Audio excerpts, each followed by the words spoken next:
Good morning, afternoon, and evening, ladies and gentlemen. Welcome back, and we got a little bit of a different type of video to make today.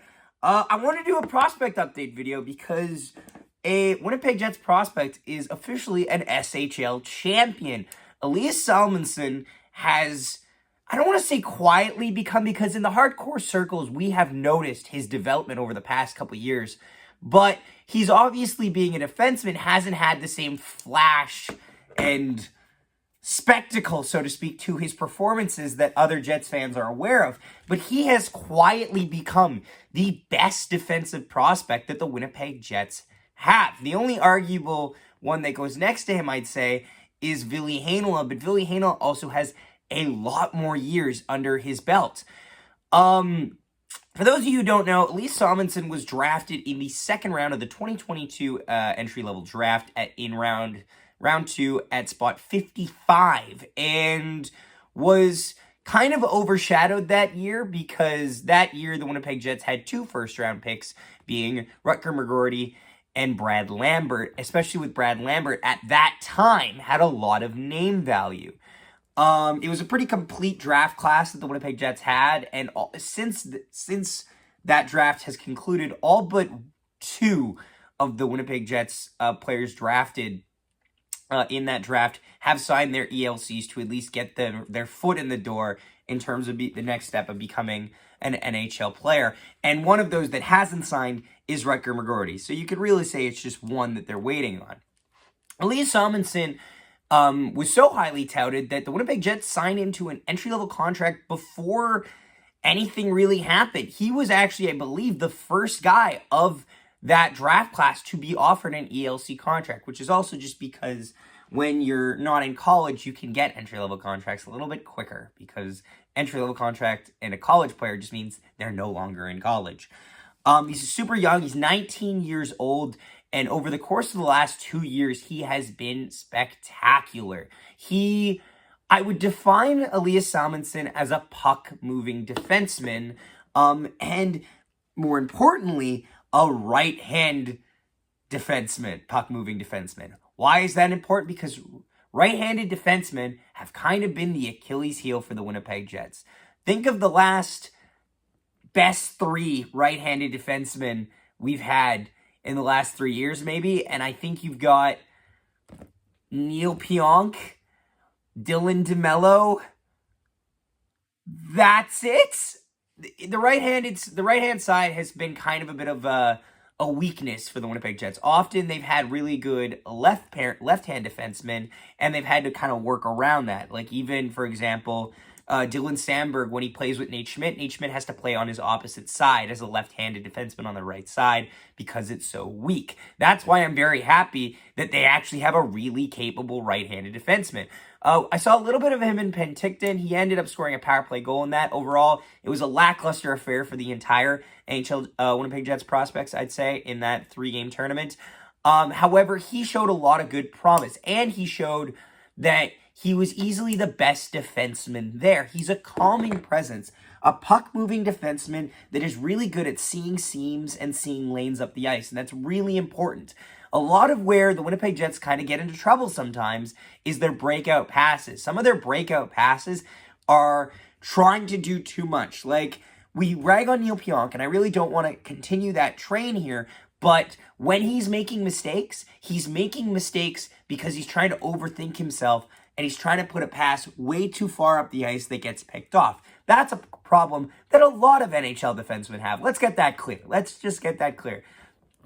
It's something that I've seen from the beginning that Elias Salomonsson has been innately better at. Not better than necessarily the NHLers, but he's, from the get-go, had a keen attunement to it.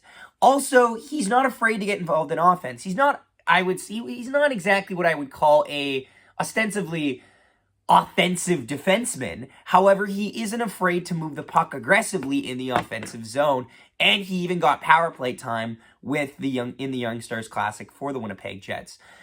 Why have we decided to make a video now? Well, in the course of the last month, his stock has risen greatly. He's on Skeletia. That's how I'm pronouncing it. If it's wrong, I'm so sorry. And they just won the SHL championship. And for the record, the SHL is not some bum no-name league. Actually, when Puck Empire and Hockey Worldwide were doing a ranking of all of the hockey leagues across the entire globe, the SHL finished third behind the NHL and the KHL, and above other prominent leagues like the German League and the Finnish League and the AHL. So in terms of competition, he is playing as good against competition that are as good as the same competition that Nikita Chibrikov and Brad Lambert are playing against. Granted, Elias Salomonsson, the one thing that I don't want to call it a drawback, but people will want to put an asterisk next to it.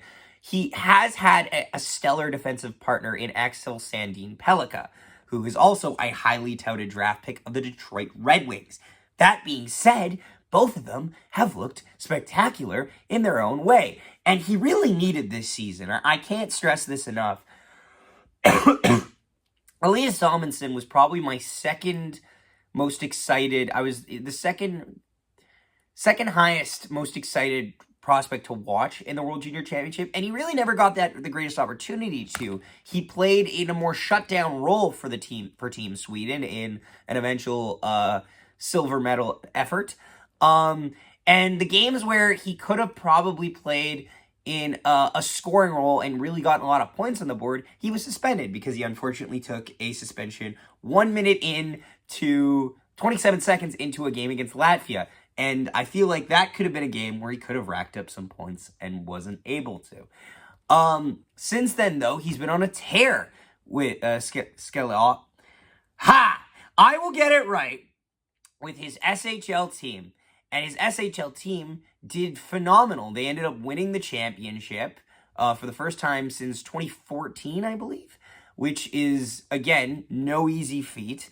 They won a series in 4 games, they won a series in 7 games, and then they won the finals in 5. I'm excited. And at the very minimum, he's got to be on the Manitoba Moose next year. I think that's a must, because with Elias Salomonsson, I see him as the future on the right side of the blue line. And that's really key. You don't often get those. Those don't come out of every bargain bin draft pick you get. You got to work for those. And they kept the second round pick to draft him. And honestly, I'm just going to kind of wrap this up. I want to see him in the next 2 years on the Winnipeg Jets. And I understand that the idea of having a 19 or 20 or 21-year-old he'll be, at least in the next 2 years, on the blue line could be a very raw feeling. I get that.